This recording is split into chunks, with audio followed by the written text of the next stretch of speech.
So we just got the premiere of Marvel's first Christmas story, Hawkeye, on Disney Plus, and it's a lot of fun. Hey everyone, welcome back to the channel. My name is Brandon, and this is Film Flair, where we discuss anything and everything that makes film and television great. So be sure to subscribe, and let's talk about a great show. The masked vigilante who terrorized the city's underworld is back. The past has caught up with me. Should we be worried? No, it's nothing. I'll be home for Christmas.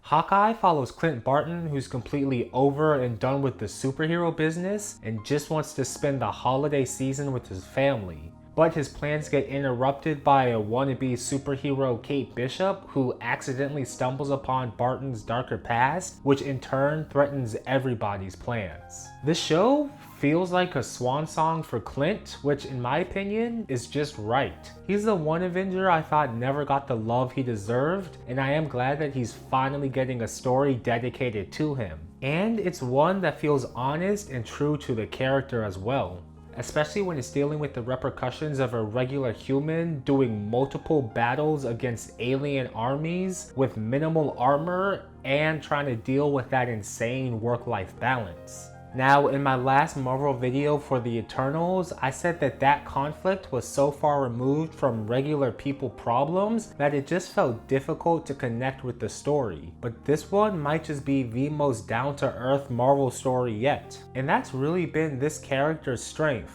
Whether it was Clint turning Natasha to the light or giving the Avengers a place to hide out during the events of Ultron. And in this one, he's once again just a family man who wants to get home and be done with everything superhero related. But before he retires for good, I am glad that we do get to see some consequences that come back to haunt him for his stint as Ronin. That's a part of his story I've always wanted to know more about, and I'm glad that it makes an appearance again in the MCU.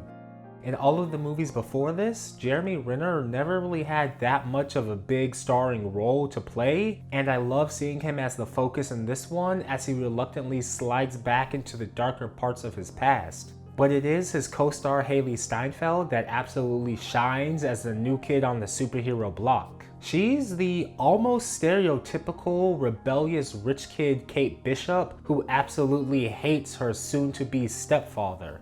And it's her suspicion of him that kicks all of this off. And she is in way over her head at just about every step in the story, yet still somehow just competent enough to survive and barely make it through with the help of Clint.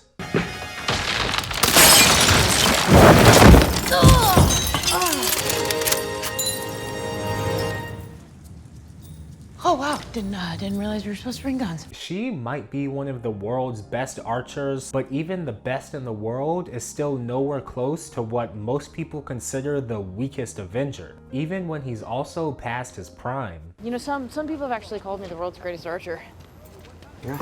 Are you one of those people? Well, one of them is, yes. That's wonderful. But one thing that I wasn't expecting to be so good about the show was the chemistry between Hailee and Jeremy. They're both great actors, and I've enjoyed a lot of the movies that they've both played a part in, but they are so comically opposite that pairing them together in this one is just hilarious. Their banter and interactions alone make this show worth watching. And while there hasn't been a whole lot of action yet, the trailers did promise a lot more to come. And because these first 2 episodes were a bit slow with trying to set everything up, and with only a short 6-episode season, which is the norm for Marvel shows, the remaining 4 episodes should be pretty exciting. But even if they're not and they don't have all of the action that we're expecting, the best parts of the story are still Clint and Kate. Emergencies only, or I'll block and delete you. Call you later. No, please don't. Everything else is just icing on the cake. Which is fitting because this show is meant to be sort of a passing of the torch or bow and arrow to the next generation of heroes. It's basically saying goodbye to one character while introducing another. And because of that, this show kind of caps off and marks the end of the OG Avengers. After this story, there's really only Thor who's still doing superhero things. But he's basically a Norse god with a couple thousand more years of life left in him. The rest of the Avengers, however, all of the human ones, are all out of the superhero business at this point in the MCU. Even Bruce has taken more of a backseat scientist sort of role since the events of Infinity War and Endgame. He's not out there trying to be on the front lines, and since his appearances after the end of Phase 4, he really just feels more like a consultant type of role. Kind of like what Tony was supposed to be when all of this kicked off. And speaking of passing the torch, Florence Pugh is set to make an appearance as Elena somewhere in the next 4 episodes, and while I do have a long shot hope that it'll be more than just a last scene cameo, I'm really not holding my breath for too much more. But with her appearance in the show, presumably to recruit Kate to work with her, and with the She-Hulk series up next, the formation of the new Avengers is well underway, and it'll be interesting to see them all on screen together in the future.